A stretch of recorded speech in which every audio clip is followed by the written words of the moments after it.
Hey, Dr. Mike here. You got eczema and having a hard time controlling those flare-ups? Well, stick around to learn some strategies that can help. You're listening to Live Foreverish, a show dedicated to helping you live just a little longer. Here's your hosts, Dr. Mike and Dr. Crystal Gossard. All right, welcome to Live Foreverish. We're talking about eczema today. Got a lot of information for you. Dr. Crystal, the latest statistics show that about 10.1% of the U.S. population is diagnosed with eczema. It's more common during childhood years. Over 60% of people with the most common forms of eczema, known as atopic dermatitis, which we can get into that, will receive a diagnosis within a year of experiencing initial symptoms. And we have this whole breakdown, too, of who's most likely based on skin colors to get eczema. What do you think about those? Anything surprise you there? Well, what surprised me is it's pretty even. Sometimes you'll see, it ranges from 10% to 13%. Yeah. When you look at Asians or Pacific Islanders, Black or African Americans, Native Americans, white, sometimes you see a population where it's like 25% or, that you see these big nothing stands out variations. Yeah. So that stood out to me that it seems to impact different skin colors, races, in the ethnicities about the same. Equal. Yeah. Across the board here. One last stat. This is, I was aware of this, but not this percent. Mm-hmm. People with atopic dermatitis, the most common form, have a 44% greater risk of considering suicide. That was very sad. Very sad, and it's like, what is? And I don't think we've known about this link a little bit, but I don't think a lot of research has been done. Or maybe I'm wrong. Well, what I'm seeing is you are finding integrative practitioners now incorporating more. I guess you could call it mental health strategies, but more strategies to manage and support a healthy mind, the psyche in those individuals. Mm-hmm. So everything from massage therapy to yoga to even acupuncture, it's now being incorporated as a strategy because it is very embarrassing. We are a world where perfection is desired.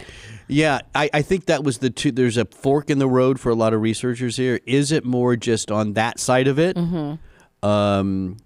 Or is there a link between the inflammation, the chronic inflammation, doing some screwing up some of the brain chemicals a little bit, combination of both? Well, right? That's a good point, Dr. Mike. You do see a connection between more stress, more outbreaks. Yeah. So there is something going on with maybe the stress, maybe the, is it the dermatitis or is it the mental health issues that's kind of the driving force with this statistic? There are 7 different types of eczema. I now that I see these 7, I do remember learning all these 7. Really? Yes, I do.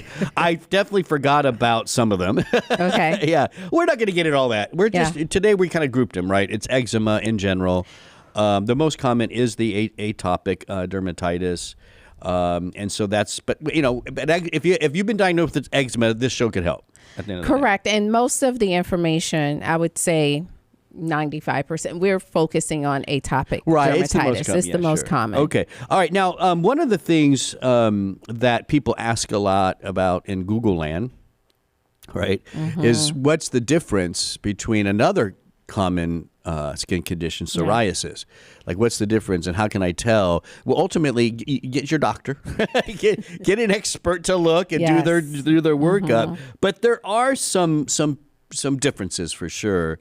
Like, for instance, psoriasis, the immune system is overactive in a manner that leads to the growth of too many cells too fast. Eczema, although there is an immune connection, it's not about too many cells, right? Correct. And another way to look at this is psoriasis is kind of considered autoimmune, and eczema, although there's some overreactivity, it's not. There's some debate. People wouldn't necessarily put it in a bucket as an autoimmune disease, but you do see immune activation in, I guess, the pathogenesis of eczema. Your eczema is going to be 4 times more common than psoriasis. Eczema often first appears in babies and children, but of course it can manifest all the way up to age 35. Well, that's in psoriasis. Oh, that's psoriasis. Yes. Yeah. So, okay. With eczema, you see it in babies. You can sometimes see a sign, cradle cap, in a baby is kind of pointing you in the direction of eczema. But then with psoriasis, is something that appears later. Yeah. And with psoriasis, the itch tends to be not so bad. Eczema, it's like you don't stop. The itching is keeping people up at night. Yeah. A friend of ours, had it, and she would always, what helped her was ice. It just helped to calm down that itching all the time. Interesting. And she needed that extra help. Huh. So she would use ice. But anyways, and then eczema is back of knees, elbows, hands, and then psoriasis, knees, elbows, scalp. That doesn't really help as much. It can kind of happen. Both of these can happen just about anywhere. So that's just some differences. But of course, that's really, you got to talk to your doctor about all that. Right. Absolutely. I think when you see, though, those silvery scales or those plaques where that the skin is really thick. Now, of course, you can see that if someone's been scratching a lot. Too much, yeah. But in general, you do see the plaques more with the psoriasis as well. So let's bring this back now to eczema. That's where we're going to be focusing on. Where are we at with some of these causes? Like and it's one of those skin conditions where they've laid out a lot of potential factors, and again, it's all of these together, right? I don't want people to think it's either this that we're about to say, or it's usually a combination of everything that we're about to say. Yeah, it's also, I kind of think of it as a cycle, and once you get into that. We always like to say vicious cycle, but when you get into the vicious cycle, you do have a combination of multiple factors that's going into those flare-ups, and sometimes people focus on one factor, which is fine, but you kind of have to strategically come in and target every entry point. Yeah. In order to reduce the flare-ups. Stabilizing what we're about to go through, stabilizing all of these is the goal of its treatment, not just one. So the first thing is skin barrier dysfunction. Some people call this leaky skin barrier, or like leaky gut. Yes. This is leaky skin. It absolutely. That's what's happening. The allergens, irritants, pathogens can get in. Water, that transdermal water barrier that's keeping your water, your moisture into the skin, it's not there. So now water is getting out, which of course is going to lead to dry skin, leading to more skin inflammation. There's a little cycle right there, right? There's your cycle, because then that leads us to some of the immune response that we see with eczema. Yeah, so that's just a breakdown of skin barrier, right there. Then you got, and again, think of these as kind of connected, right? You have skin dysbiosis. This is something that you see. Staph aureus starts going crazy. Which is going to then lead to more skin barrier dysfunction. So now you see this cycle that's already appearing with immunity, overgrowth, and we do see that sometimes we used to think that it was the scratching which disrupted the skin barrier, which just made it a better breeding ground for staph to grow. But now there was one paper in 2012 that showed that staph went up before the flare. Flare up, yeah. So it's almost like in some cases, the staph is coming first. Yeah, that was a 2012 study in Genome Research. So just really interesting stuff. And then there's some people who are now also proposing, I mean, if you're going to talk about a skin barrier and dysbiosis of the skin, is this also connected to a gut dysbiosis? So are we talking about a skin, gut, or is it gut, skin, however you want to say it, access? Sure. I know. Why not? I mean, we all know things are connected. I mean, the gut microbes we've already talked about, they're connected to everything. Well, when you talk about, I oversaid that. Maybe not everything, but well, close. I don't know, Pretty Dr. close. Mike. Look, aren't we? Well, I'm not going to go there. I was going to say, aren't we more bacteria DNA? But it's about even. Remember, we came up with the last time we had a live show. We came to the conclusions that we're mostly just water and bacteria. We're not even ourselves. But somehow it all comes together to make Dr. Crystal. I know.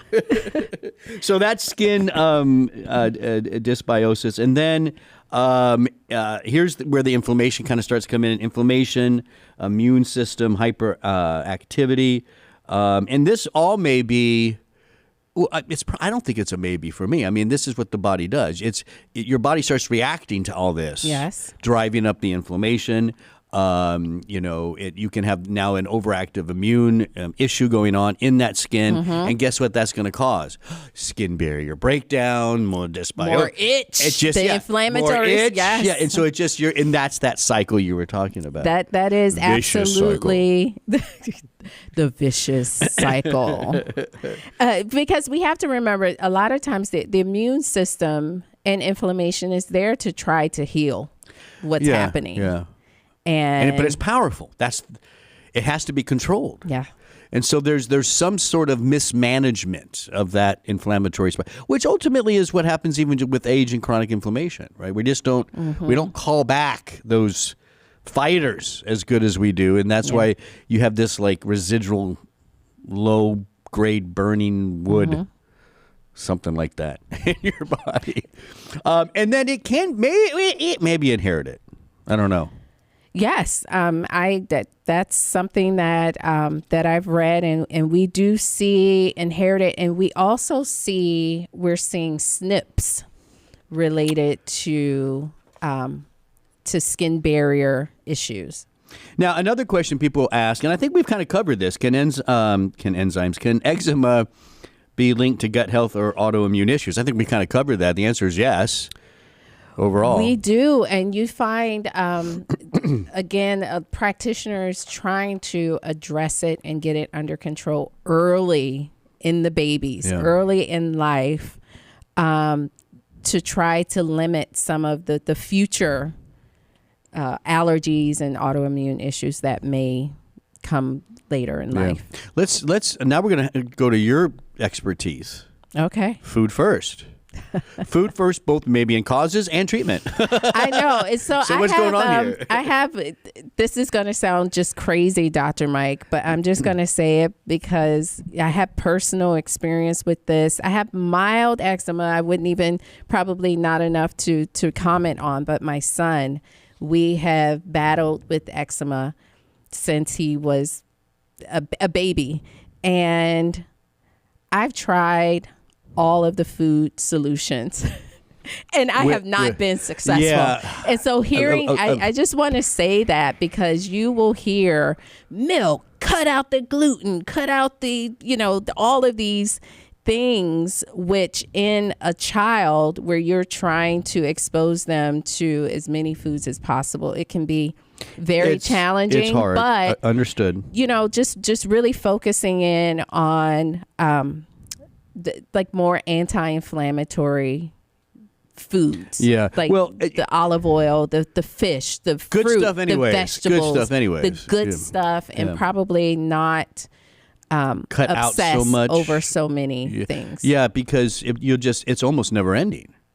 Because there's going to be another food pop up that may be linked to it. But there is evidence. This was from the Korean National Health and Nutrition Examination Survey.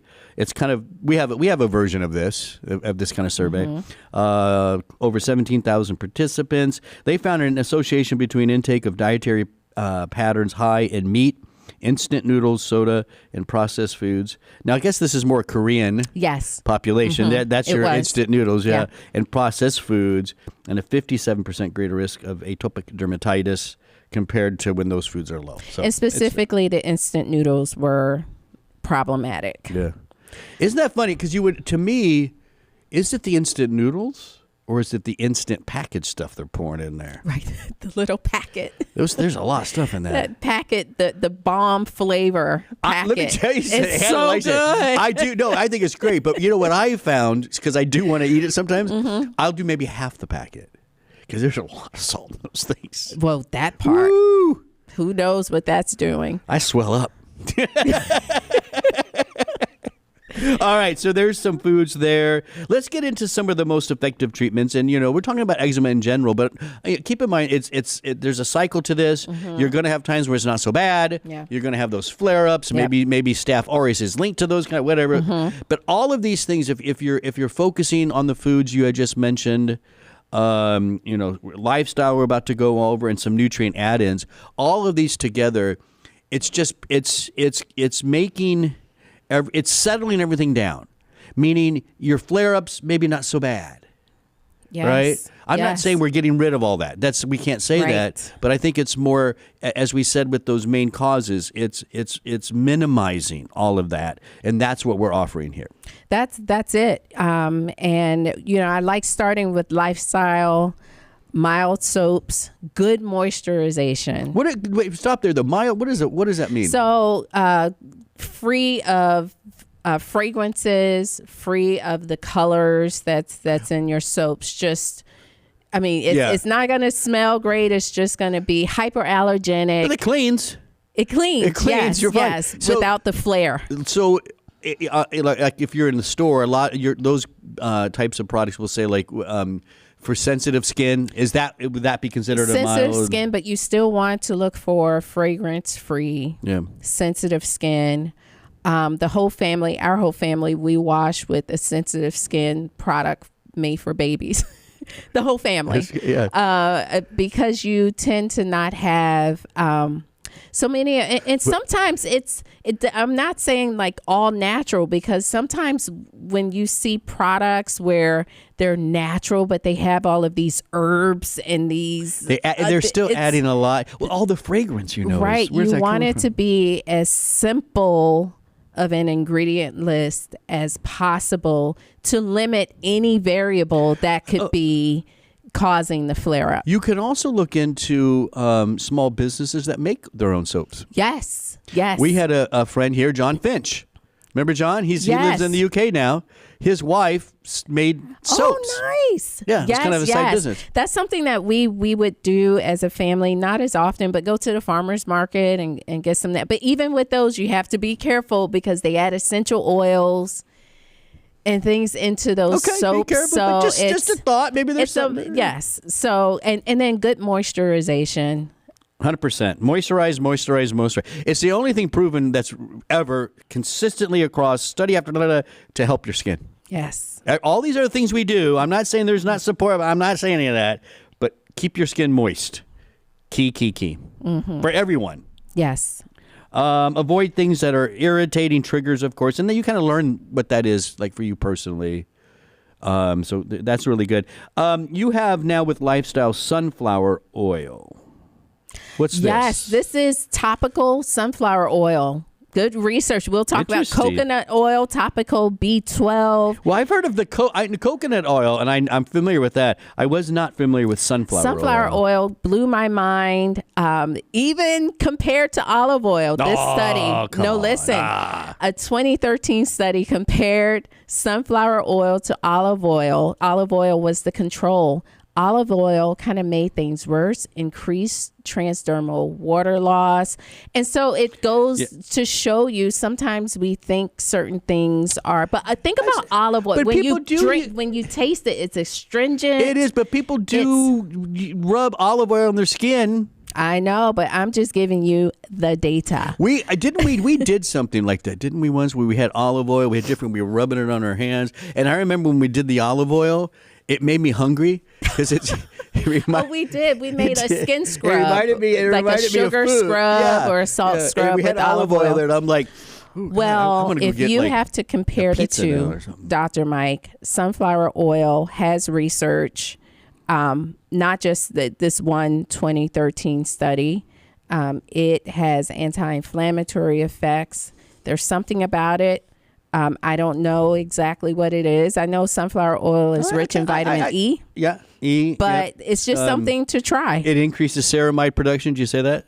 No, I didn't. Yeah, and that's big. Ceramides are the kind of the if you think of your upper skin as a brick and mortar, the bricks are the skin cells.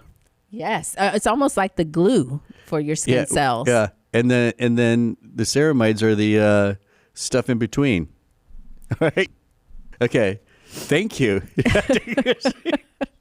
And then, of course, there's coconut oil. Studies show that applying coconut oil typically reduces the amount of staph bacteria on the skin, which reduces the chance of infection. So, applying coconut oil once or twice a day to damp skin. And be sure to choose coconut oil that is virgin or cold pressed. Yeah. See, again, I'm just all hungry now. So I'm going to talk a little bit about topical B12. So I have some experience with that. Here's the thing that happened to me. Now, I was doing it. This was a long time ago, Doctor. Like, I think I was still in maybe just starting college, let's say, and it was a spring break, and we got real sunburned. Okay. And the thing back then, were you laying out? You're just young and free. Not putting on any sunblock. Oh, just right. We just all got. And I don't sunburn that bad. I really don't because I have that Mediterranean. Darker, yeah. But I got. It was pretty. Everybody. Like I had some friends that were like as red as an apple. And so we. But somebody said, "Oh, this is the latest thing for this kind of stuff," and it was a B12. I think it was more like a serum or something.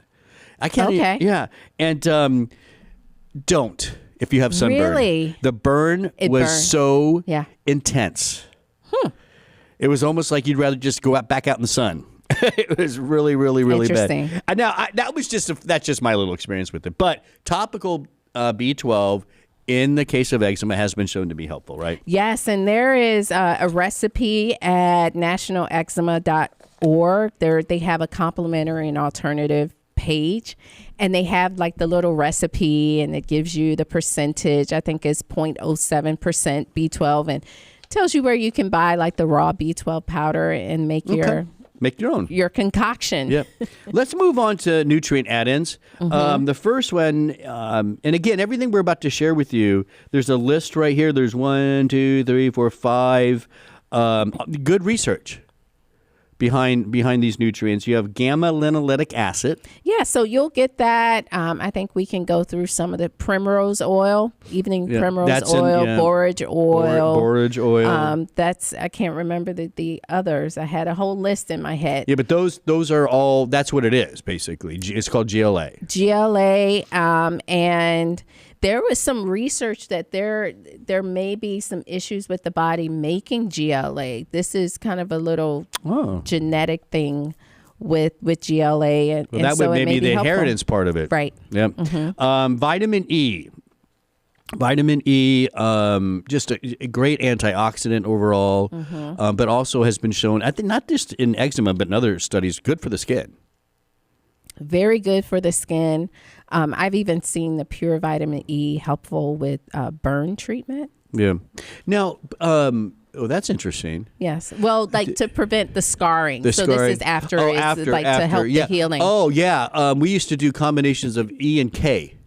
Yes. To prevent that, yeah. But vitamin E, it comes in different forms and stuff, right? Yes. So I think what we're talking about is a vitamin. If you're going to use it as an add-in, we're talking about the vitamin E that has a lot of those different forms, the tocotrienols, the tocopherols, right? We're not isolating one vitamin D? I haven't seen that. I kind of briefly looked into some of the studies, and I've seen some with just the D alpha tocopherol. Oh, so you have. But we do know it's the combination is a good strategy. Yeah, I would have figured the combination. Okay, all right. Melatonin, that just pops up. Well, it's interesting with melatonin. We talked about the itching at night and sleep. I think it could help with that. Ooh, Get you a good night's rest, perhaps. Yeah.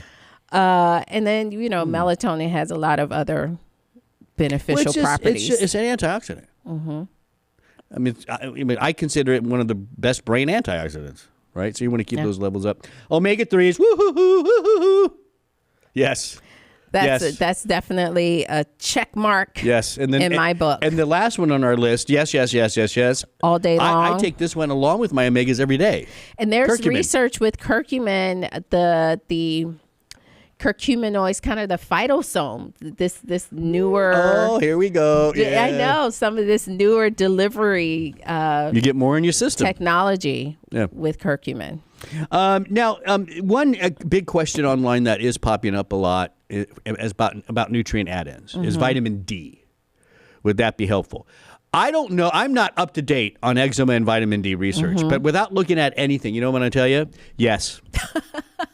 Look, it's when you are trying to manage flare-ups, you need to make sure that your vitamin D is optimal. If there is any immune role in any of this, you have to have optimal vitamin D blood levels because vitamin D is the master orchestrator of all those immune components. Absolutely. And it's in research. There was one study, a 4-week study, 2,000 IUs daily, led to clinical improvements in eczema or atopic dermatitis. And there was a reduction in staph. See? Like, what? Yes, that covers. How did that happen? But that covers all the main things. Right. Oh, please get your vitamin D levels up. There's your take-home message. The vitamin D is the immune. It's the staph, the skin barrier disruption that comes from all of that. I think it's definitely the research has to be an add-in. The research, one study, 5,000 units a day, another 2,000 units a day. They attained blood levels that I still consider kind of low. Whatever that is, talk to your doctor. 2,000, 5,000. You do 8,000. Yeah. But there is an optimal range in nanograms per mil. It's 50 to 80. Is that about right? Yeah, 50 to 80. So know that and get those levels up. Here's another one. Are probiotics helpful? Now I already know that because I've seen some of this research. Yes. And I know the research is okay with it. But yes, why not? But Take you know what probiotics. you're seeing now, Dr. Mike, and I'm still torn. I have to say this, but the topical I'm seeing the soaps with probiotics. I am seeing the washes where they're adding probiotics. I know. Don't give me that squinty eye, Dr. Mike. I mean, because when I hear that, I'm not saying it doesn't work, but the skepticism is you're washing it away right away. I mean, that's like how are they really absorbing into the skin? There's a lot of questions there.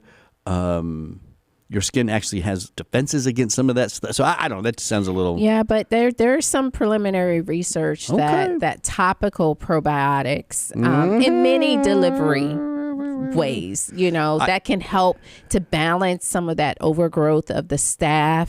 Okay. To help to kind of get the pH aligned in the skin. So all right. I'm not. Listen, that's fine. Go for it. I still think you should do it orally. Why not? Oh, for sure. Yeah. I mean, come on. For sure. Vitamin D, probiotics, of course. I mean, that's and omega-3. You got to throw the omega-3s in there. We're not. There are. The only thing I'm going to say about conventional treatments. There's several.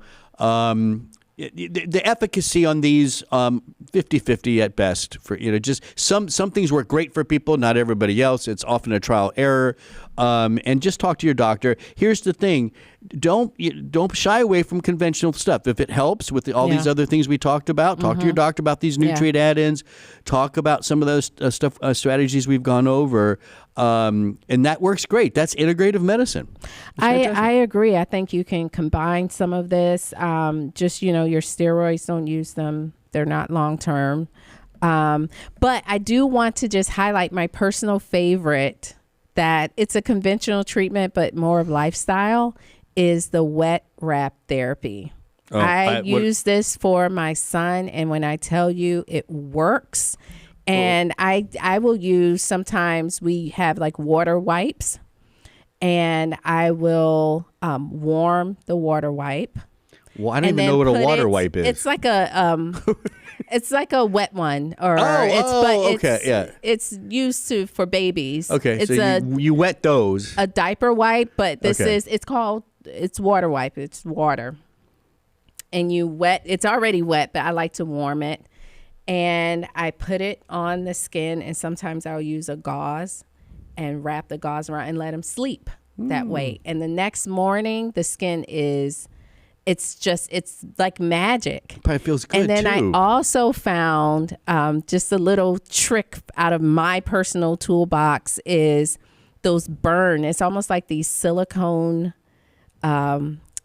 bandages, but they're wet, they're moist, and they're used to treat burns. Burns, yeah, small. Like you see them in the store now too. Yeah. Yes, those can be very helpful to just for an overnight. Nice. And the skin, it improves the skin when you're having a flare up, and very soothing. So that's just a personal anecdote. And I love some it. research that's great. that helps. So vitamin D, fish oil, probiotics, and wet wraps. Yes. And maybe some those Band-Aids with silicone, or what was it? Yeah, those wet Band-Aids. Yes. There you go. Fantastic information. Hopefully you found some strategies here to help you. Again, please talk to your doctor. If you have eczema, you should be with your physician 100%. These are just suggestions for you. But they are backed by research. We always present solid, rigorous research information to our audience. Don't forget, you go to liveforeverish.com, and we now have over 550 right? Episodes. I'll have to look again. Maybe wait. I keep forgetting. It's a lot. There's a lot there. You could listen. We cover so many topics. When you're there, go ahead, watch one, listen to it, like it, share it, and of course subscribe so you never miss a show. That's at Live Foreverish. Are you checking? I'm checking. So that's at liveforeverish.com. 553. 553. Look at that. 553 episodes in 5 years. We're pumping out the content. And then, of course, our sponsor, you can see them right there, Life Extension. They want to say thank you. Go over to lifeextension.com and use the discount code podcast for 10% off, or once you spend $50 or more, plus free shipping and handling. That's podcast at lifeextension.com. I'm Dr. Mike. Dr. Crystal. Thanks for listening.